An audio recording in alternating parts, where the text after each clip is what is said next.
What's up, guys? Welcome to another episode with your young guns. Who would have thought we would be talking about Marc-Andre Fleury after he got traded this offseason? Well, not us.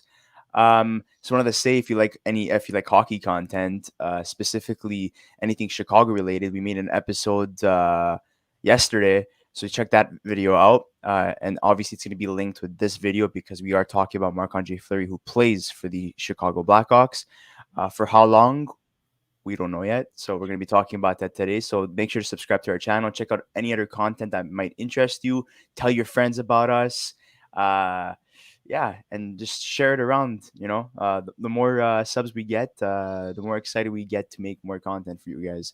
So let's get into Marc-Andre Fleury. So he has 1 year left at $7 million. He has a 10 team no trade list, and he has a no movement clause. So, guys, we have four teams to be talking about today that are either have been officially linked to Marc-Andre Fleury or desperately need his services because they need a legitimate, I would say, backup or a legit starting goaltender. And we're going to get into details on why we made those two claims. Okay, well, we'll start off. I'll start off, but basically, I read a report the other day, and obviously, I don't know how accurate it is, but I know that there's been a lot of talk about how Colorado hasn't been too thrilled with their goaltending situation. And I'm not saying, that I think Darcy Kemper's a great goalie. I think Francouz has come in and looked really good, but there's been a lot of talk about them wanting to upgrade their goaltending and wanting to bring in a goalie who's got, winning pedigree and a winning, mentality. And I think Marc-Andre Fleury could be that guy in Colorado. There's been rumors that apparently they've kind of been linked to each other and that there's been talks. I don't know how advanced they are, but I could definitely see a situation where Colorado maybe brings in Marc-Andre Fleury. Now, you might be thinking, oh, they already have Kemper, they already have Francouz. I think if they bring Marc-Andre Fleury in, they bring him in to be the guy in the playoffs. I think they come in and they rotate, they go with three goalies, and they just, they bring Fleury in, they try to win a cup, and if they win a cup, they win a cup. They don't, they don't. But I think that that's what they do. I think that one's the most unlikely out of the three, just because they already have two. Really, there's four, actually. I'm sorry, four. But I think that's unlikely out of the four because they already have two really good goalies. But it all depends on, Colorado. Maybe they decide to move one of their goaltenders to Chicago too. I don't know what they're going to do, but I read that somewhere and I was like, okay, that could be interesting if they're going for a cup run. And yeah, the one that I don't see for sure not happening, and I think I know there's been rumors and links. They talked about the Washington Capitals. I don't see that one happening at all. And I go, the only reason why I don't see that happening at all is because I don't think Marc-Andre Fleury wants to play for the Penguins' rival. And I think he has a lot of respect for Pittsburgh. And I think they're too. They have two goalies that are pretty good. Yeah, but I'm saying I don't see a situation where Marc-Andre Fleury is going to leave and go to Washington, because Pittsburgh and Washington have had a rivalry for a long time. And I don't think Marc-Andre Fleury would feel the best or feel the greatest having played for a team like the Washington Capitals and go against the Pittsburgh Penguins in that manner. So going, just basing it off like what you're saying right now, both these two teams that you named both have a 1A and a 1B. So essentially that means they don't have a legitimate starting goaltender. It's split between two goaltenders. But and in this case, bringing in a guy like Fleury with his experience, he's won 3 Stanley Cups. He's been to the finals a total of 5 times, won 3 out of the 5. And one of those times we were Vegas. So, I mean, look, man, this guy is a winner. Every team he's been on, he's won. Essentially, not Chicago, unfortunately, but I think he will be. He didn't win in Vegas either. Well, he didn't win in Vegas, but I mean, at least they went there. Yeah, I know, but I mean, look how far they were always a deep team in the playoffs. That's what I'm trying to say. They always made it to the third round or the finals. So, he was always a guy that whatever team he played for, whether if it was Pittsburgh or Vegas, he always went deep inside into the playoffs. There was always a deep playoff run on his part. So, I mean, either if he was a pivotal part or if it was just the team in front of him, he's still part of that team's success, regardless of who, you want to pin it on and who was able to get them that far. Concerning Colorado, I'm going to go back to them, starting with them. Very, I wouldn't say inconsistent, but there's no one that really stands out in the crease. So you have Frank Kutz, who was injured like most of last season or all of last season. He comes back, starts playing top-notch hockey. Kemper, up and down this year. We've seen that he's been a good goalie with Arizona, but the only thing that kind of killed him over there is that they were a bad team and injuries, essentially. So, um, getting Fleury would have to be an all-in move, essentially. His trade value, I would say, would either be a first-round pick or maybe a second and a prospect. So maybe, Colorado, they throw in Tyson Just and a second round pick for Fleury, even though he's a rental, but they're in an all win now mode, right? So they might lose Kadri at the offseason and during the offseason. So, getting a guy like Fleury really, really pushes their expectations of making it to the finals this year. And, they have a fantastic team. They have Makar, they have Ratinen, they have Landeskov, McKinnon, Kadri, like I mentioned, Yeah. Burakovsky, Gerard, Taves. This team is completely stacked. All they're literally missing is just a stable goaltender that stands out as the number one goaltender. So, I don't know. I think Colorado's probably gonna have to move some cap to make that work because he is worth $7 million. Well, let's be honest here. I feel like for Marc-Andre Fleury to be worth a first overall pick and more, First round pick. first round pick and more, they would have to retain salary, which Chicago could do. I see them retaining half of his contract. It's only 1 year, But Yeah, I also I think like so wherever, regardless of where he goes, I think they're gonna have to eat up some of his contract. I don't yeah. think Well, every team's I gonna would. be like, give me $7 million. Yeah, like I'd see them. I'd see them. Keeping 3.5 behind. Like yeah. I feel like that's fair, and then they Yeah, get half a his contract, or I would say 25% It's of his only for the end of contract. the season anyways, so it's not the end yeah, of the world. exactly. And So don't forget, the more they retain, the more they get. So, It's I true. mean, that's it. But Chicago, I mean, they kind of have the upper hand here. But again, it's up to Fleury because I know it was very hard for Fleury to move his family from Vegas to Chicago. There was he talks didn't that he move. may He didn't move his retire and family. stuff. He didn't Sorry? move his family. Oh, he didn't? No, his family stayed in Vegas and he went to Chicago by himself. Yeah, Again, another reason why that, like, maybe another trade is like, I don't know, maybe not in his cards. Essentially, maybe he just wants to stay there, finish the year, and that's it. Go with his family, possibly think about if he's going to sign a 1 year, 2 year contract in the off season, yeah. or so he can move his family with him, essentially, or completely, like, hang up the skates and say, call it a career, and be like, you know what, like, I have 3 Stanley Cups, I have really nothing more to prove, like, I won a Vezina too last season. So, and he's played for three great hockey markets. So we'll see what his decision is at the end of the day. I don't think he says no to a trade. I think he says yes to a trade, and I do think that this could potentially be his last season because you're being traded to potentially, out of the four teams you're going to name, like, playoff contenders, and Hmm. some of them are like going to go deep into the playoffs. So I say he's like, I don't think it gets better than this unless he gets like a crazy offer from another contender during the offseason, then maybe he will consider that. But I think this may be the last of Marc-Andre Fleury. Um, But going back before to before you Washington. move on, Yeah, sorry. sorry, before you move on, I just want to say something. The Colorado move, I just want to say something. I'm not saying that Colorado's goaltenders have played bad. Francouz has been good. Kemper's been good. My only concern with Colorado and why I think they should go get a guy like Fleury to make a cup run is because Darcy Kemper has injury concerns, and so does Francouz. And you don't know how healthy they're going to be, and you don't know if they're going to be healthy going into the playoffs because those goalies, especially, get injured a lot. Kemper was out a lot. Francouz has been out for a while too. So, in terms of the health factor, that's one of the reasons why I think Colorado should go get them. It's not necessarily a situation of I don't think they trust their goaltenders. I think it's a situation of how healthy are they going to be? Are they going to be able to remain healthy from now till the end of the season? If they are, then you don't have to go get Marc-Andre Fleury. But it's a deal that I think could be looked at closer to the trade deadline rather than now.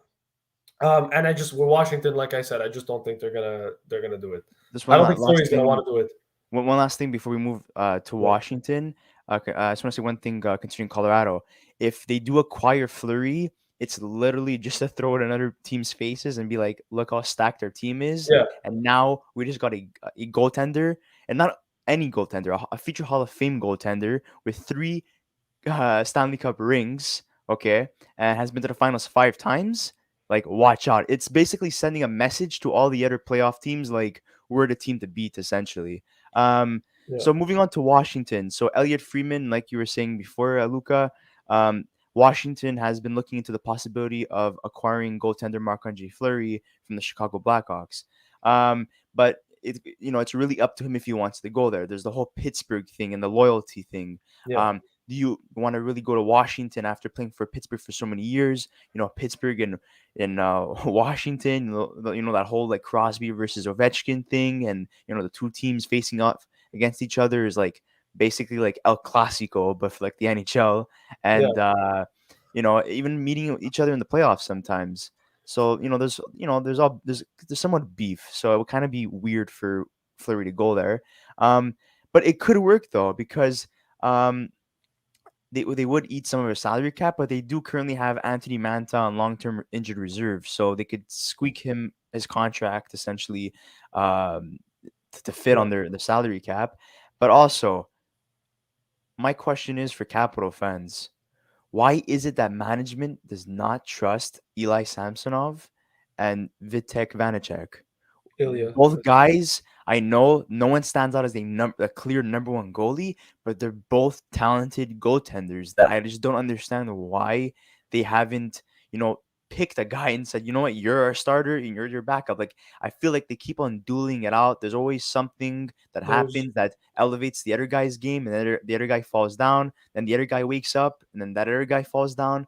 Like, it's like basically they're in a limbo concerning goaltending, and adding a guy like Fleury stabilizes their goaltending. But at the same time, I would see maybe Vanacek going the other way in a deal, and with maybe a prospect or a pick. Like the whole thing with the Fleury situation is we don't really know his value. We're assuming what his value is because it hasn't been announced yet what he's valued as. But we would have to assume that probably a first round pick or a second round pick and a prospect, or maybe yeah. a young goaltender with a prospect or something. So along the lines of that, essentially.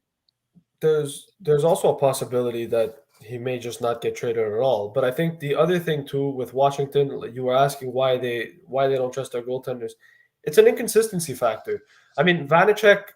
I think I like Vanacek more than Samsonov, and I might So be do one. I, to be honest. I might be in the minority. Maybe me and you might be in the minority, but I personally think Vanacek's the better goaltender. Um, but however, I don't like if I'm Washington, right? I don't know if I trust either of them to going into the playoffs. And the reason why is because Vanacek's proven his inconsistencies as time. He hasn't been able to really stabilize himself as a true number one. Samsonov to be a stable number one. Yes, Washington's been impressed with the way they've played as goaltenders. And yes, maybe some of their stats look good, whatever. But I think personally, watching the Capitals last season and watching the way Samsonov played in the playoffs when he came in, and the fact that Craig Anderson played better than him in the playoff series against the Bruins, I think that says a lot about Samsonov as a goaltender in terms of that. So I think in terms of fit, I think Marc-Andre Fleury makes sense if they want to improve their goaltending. The problem is, like I said, and like you said, and like Elliot Friedman said, it's a loyalty thing. Does he want to go to Washington and rival the Pittsburgh Penguins? Because if that's what he does, is he going to get the same respect from Penguins fans that he would have gotten? And I Yeah, think people might call him a sellout and stuff, yeah, chasing and I or think a cup chaser, even though he already that's has it. three. And I think Pittsburgh fans are going to hold that against him because he's got such a big legacy in Pittsburgh that if he goes to Washington and he agrees to go to Washington, I think Penguins fans are going to be very, very disappointed. So you're So saying I that it's I think unlikely that it happens. yeah, and I think that's why that one won't happen. So The the one fit that is I think good, can happen but and should happen is the team that I think you should mention next. I think we all know who we're talking about, the Edmonton okay. So Oilers. just to reiterate, so you're saying the fit is there, but because of the whole history, it's not possible. I'm saying if the Caps are looking for a goaltender to improve their team, then he's the right guy. But I think because of loyalty, it's not going to happen. That's what I think. Okay. Okay, so let's move to the so-called feel-good story and the possible reunion between the Pittsburgh Penguins and Marc-Andre Fleury. Essentially, the reason why we would link them to the Penguins is because it's simple. Tristan Jarry, yes, he's the legitimate starting goaltender. He's been more consistent this season compared to last season, but he's had his up and downs, but every goalie does. The problem is, though, Casey DeSmith is Yep. god awful. And if he goes there, Fleury, I think he's going to be in the same role that he was when Matt Murray took his spot, where he's going to come up and help the Penguins whenever, for example, Jarry's not having the greatest night. So he's going to be there to as a policy insurance, or maybe they go with a 1A 1B situation. And it feels like Fleury's been in this spot before in Vegas and in Pittsburgh. So I think he's gonna come to terms with the fact, you know what, like this is I'm at a point in my career now where I'm gonna have to get used to this 1A 1B situation. Yeah. But getting Fleury as a potential backup to replace Casey DeSmith, I think, is a huge upgrade. Pittsburgh, you know, they defied the odds essentially. They turned back time. Malkin's been playing great since he came back. Rust is doing what Rust usually does. Letang, same thing. Crosby, Gunsel. You have Rodriguez, who really stepped up his game. You know, collectively, they're a well coached team. They have a good system. So, and adding back a legend, a Pittsburgh Penguins legend, just to add that to a team that's already being, that's successful and potentially, this is could be the end for Pittsburgh Penguins concerning their Stanley Cup window. I think if they go all in, a perfect move to show that they're going all in and to give confidence to their team and fans is getting their best goaltender in franchise history, which is Marc-Andre Fleury. Yeah, well, Chris, what do you think about the reunion in Pittsburgh? Well, listen, I think Okay. I think it would be a great move. I mean, all the guys he's played with are playing insanely great right now. And I feel like if he just comes in, I feel like the chemistry and the locker room vibe is just going to be insane. That they're going to be like, you know what, this is it. This is probably going to be the last push for a few of the guys, Letang, Fleury himself, and I think Malkin is kind of, and Crosby. probably for Crosby too, and Jeff Carter as well. Jeff Carter too. I mean, he doesn't have. Yeah. Well, he signed there's an extension. yeah, now. he did sign an extension, but let's be honest here. I mean, like, are they ever going to go back to the Stanley Cup after potentially, hopefully this? Well, I mean, I don't think they will this year, but I mean, there's always a chance. You never know in the playoffs what could happen. So Yeah. I mean, this year is kind of like I would say the last push. You have a few guys that are probably going to get lost in free agency, and you have a few guys probably retiring. So I feel like it would be a great move. I think All right. it kind of reminds me of like Chicago Bulls, The Last Dance. This is Yeah. it, man. Like this is it. Well, They're gonna be losing guys in free agency. The biggest name, Ryan Rust. Sorry. Malkin too. Letang. They might not bring Malkin back either. There was, Malkin, Letang. Like this is it, man. And what better way to bring in Marc-Andre Fleury, a fan favorite, to show people this is our last shot, guys. I think people are gonna be playing with confidence, and they're gonna be playing with the message in their head that's telling them this is it, man.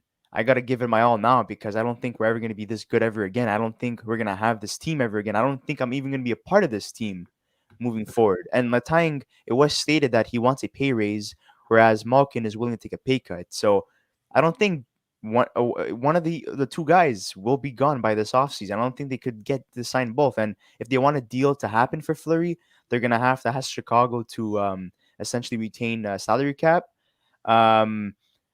And I don't think they're going to part ways with a first round pick. I don't think they want to do that once again because, everyone makes the joke that Pittsburgh Penguins always give up their first round pick for like rentals.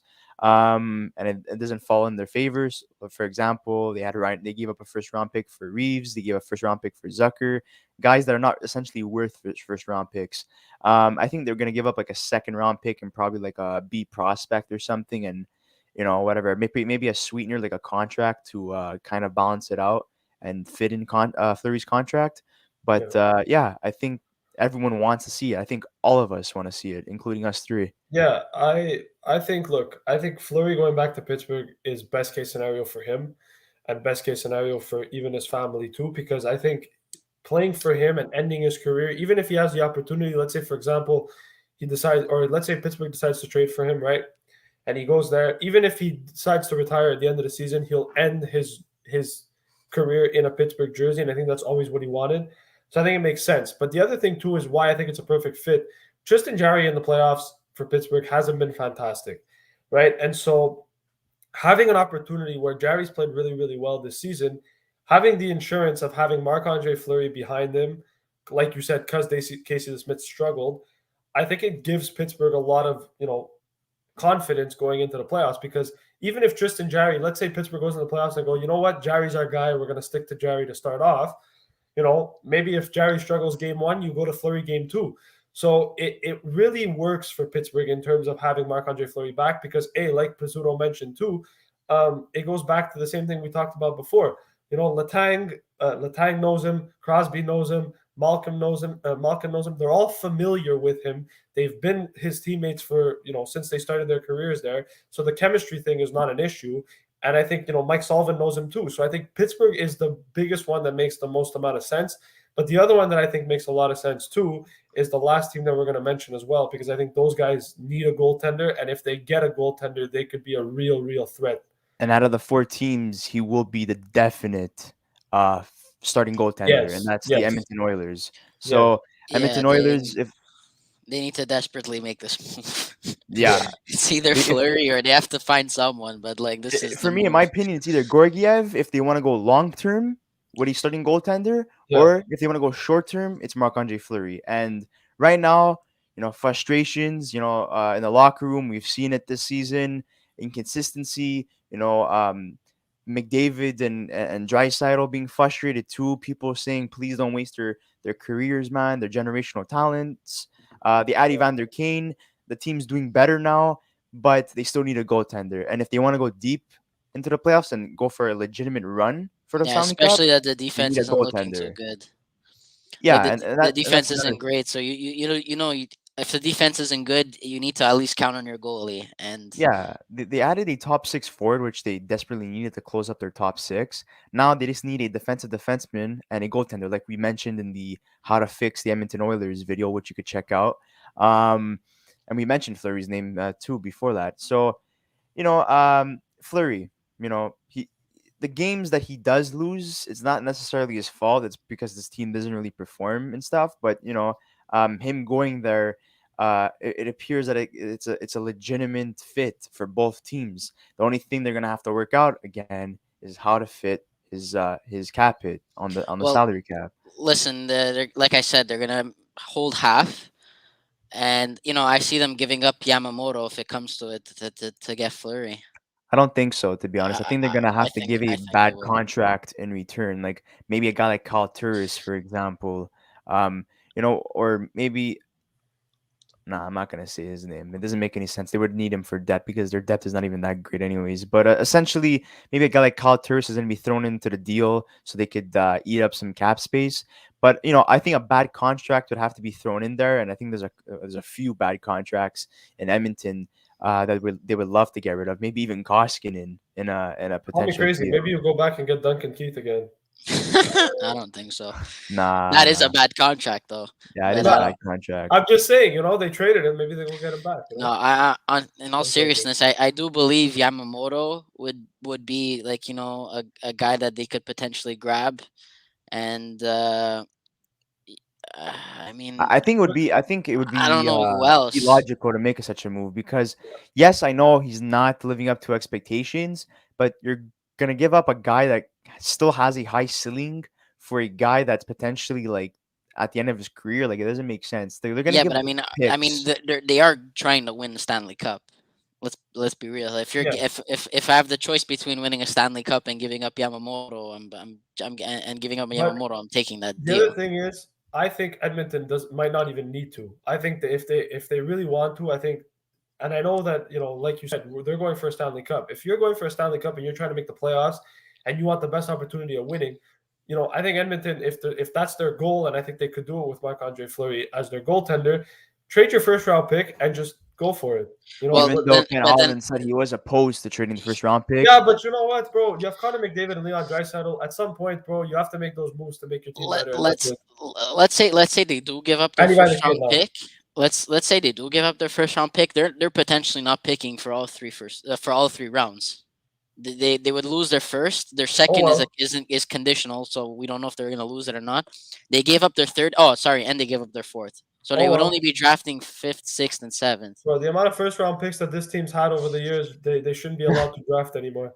Okay, so what with be that honest. being said, that concludes today's episode. But I'm gonna ask you guys one final question before we call it quits for today. Where does he land out of the four teams we mentioned? Pittsburgh. I think Edmonton. They have stuff to throw, and they need to desperately make this move. If it's not going to be Fleury, it's going to be someone else that's going to be more We I expensive. all think it's Pittsburgh, and we maybe all I'm want just we saying that all because want I a want Fleury that to Pittsburgh happen. reunion. We all want the Fleury Pittsburgh reunion. Yeah, We all I want think Yeah, but I want I think McDavid many to of win us the would agree Stanley with that Cup. So statement. I think But a few I think a lot of Penguins fans would agree with us on the fact yeah, that a they would lot of want Fleury people. back. I think a lot of people, the whole hockey world, I think majority Yeah. of them at least would agree with us, except for the Edmonton Oilers, who are like, please, no, we need him. We need a starting goaltender. But just wanted to say thank you so much, guys, for tuning into this video. We're going to be linking this video with our Why Are They So Bad video concerning the Chicago Blackhawks. So check that out, and we're going to do the same thing vice versa. So if you're watching the Why Are They So Bad video concerning the Chicago Blackhawks, we're going to be linking the Fleury video to that video. But I just wanted to say thank you so much, guys. We're almost at 400 subscribers. Let's keep it going. We're still on the righteous path of aiming to for our big milestone, essentially, by the end of the year, which is 1K subscribers. But Pittsburgh fans, Colorado fans, Edmonton fans, and Washington Capital fans, we want to hear your thoughts on what happens with Marc-Andre Fleury. Do you guys want him? What are you willing to give up? And you think maybe you could even potentially sign him in the offseason if he's a fantastic fit And with you guys. and So we'll if see what happens with that. and Chicago fans too, give us your thoughts on if what do you guys want as a return for Fleury? What would you guys be happy with? If they had to trade up Marc-Andre Fleury. And Chicago fans, please highly recommend to go check out why the Chicago Blackhawks so bad this year. It's not a video crapping on them. It's a video talking about what went wrong and what they need to do in order to get back on track. So please Yes. don't let the title mislead you. But until then, thank you so much, guys. Don't forget to subscribe, and we'll see you on the next episode.